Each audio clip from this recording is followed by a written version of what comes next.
Hey everyone, and welcome to This Explainer. Today we're gonna do something a little different. We're stepping completely away from the modern world. Just forget the bustling streets outside, the digital screens you're looking at right now, and definitely those nice climate-controlled rooms we're all used to.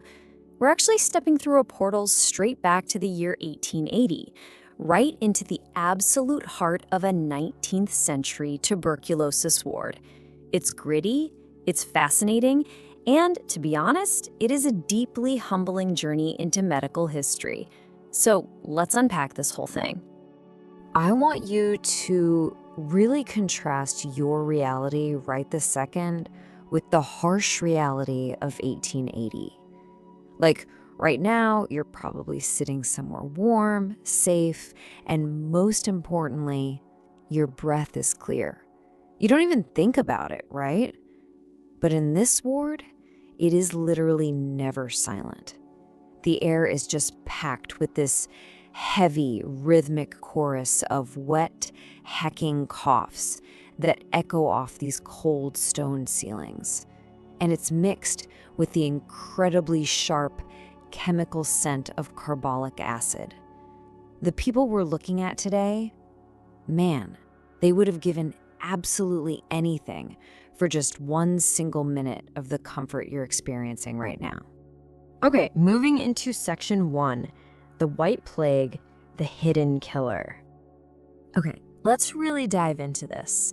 To truly grasp what this felt like, imagine opening your eyes in that dim, freezing pre-dawn light. You're Clara. You're just 19 years old, and you're sharing a drafty, freezing room with 40 other women. You are quite literally on the front lines of what historians call the White Plague. We know it today as tuberculosis. It was this hidden killer of the slums that just completely ravaged densely packed tenements. Every single day, Clara wakes up to the absolute defining sound of this plague, that heavy chorus of coughing we talked about. It's this stark, constant reminder of the overarching medical crisis she's trapped in. Which brings us to Section 2, Blackwell's Island, a place for the city's so-called failures. You see, Clara isn't in just any normal hospital. She's on Blackwell's Island. The city basically used this entire island as a dumping ground for its failures, the sick, the old, and the desperately, hopelessly poor. And her everyday reality here is incredibly grim.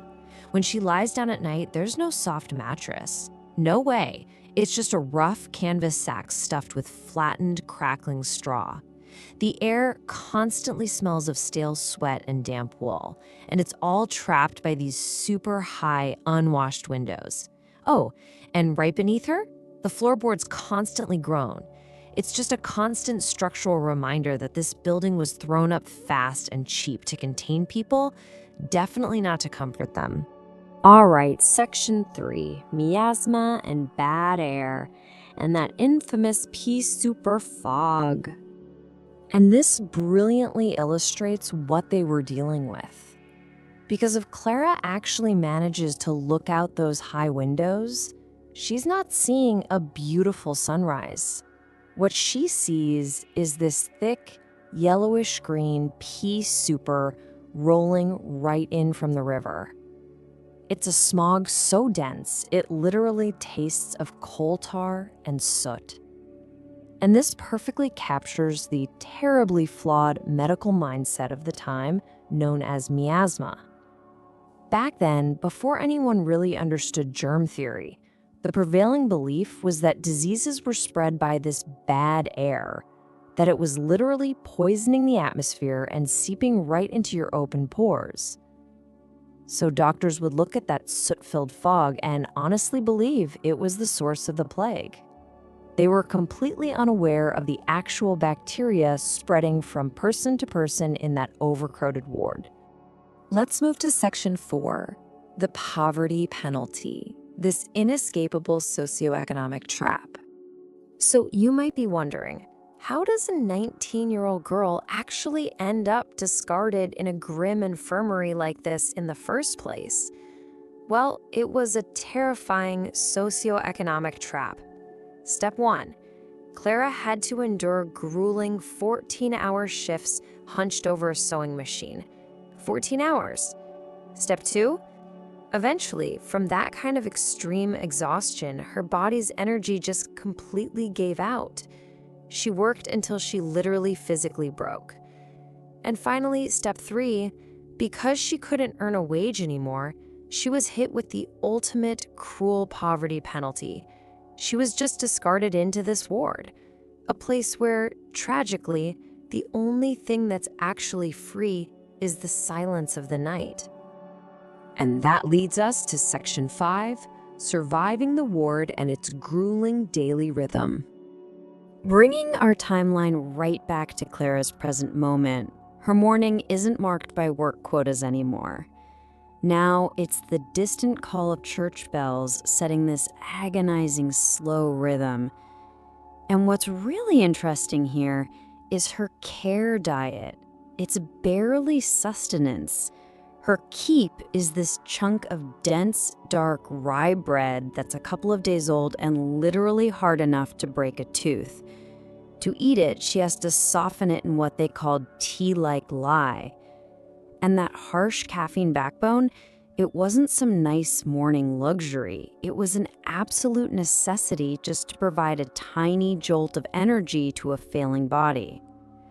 Throw in a thin bean pottage made of broth and scavenged withered greens with absolutely zero fresh vegetables, and you're looking at bare minimum survival.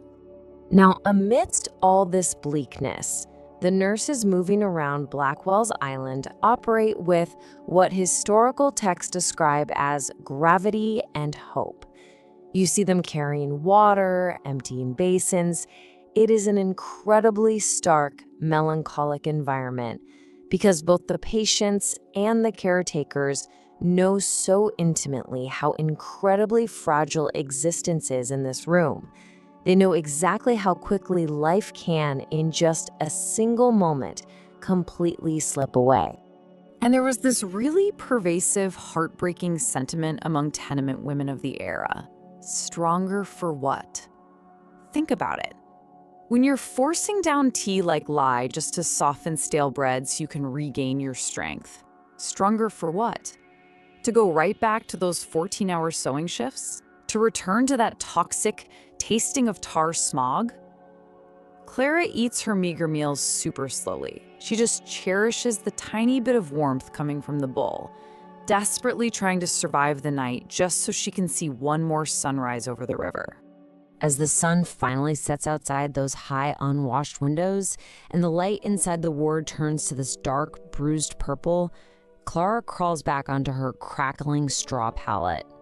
She is a true survivor of the city of dust. She is a girl who knows the exact, heavily calculated price of a loaf of bread and the immense physical weight of every single breath she takes. She only finds a tiny shred of peace in these late hours when the coughing finally slows down, dreaming of a world where the air is actually clear. The entire history of our modern progress is completely paved with the exhausted lives of people exactly like Clara. So I want you to really think about this for a second. As you eventually sink into your quiet, perfectly safe bed tonight, taking in nice, clear breaths of air, what is the true cost exacted from those unseen lives that literally built the modern world we get to enjoy today? Thank you so much for joining me for this explainer. I really hope this look into the shadows of Blackwell's Island sparked your curiosity and gave you a massive appreciation for the comforts we have right now. Until next time, keep exploring and stay curious.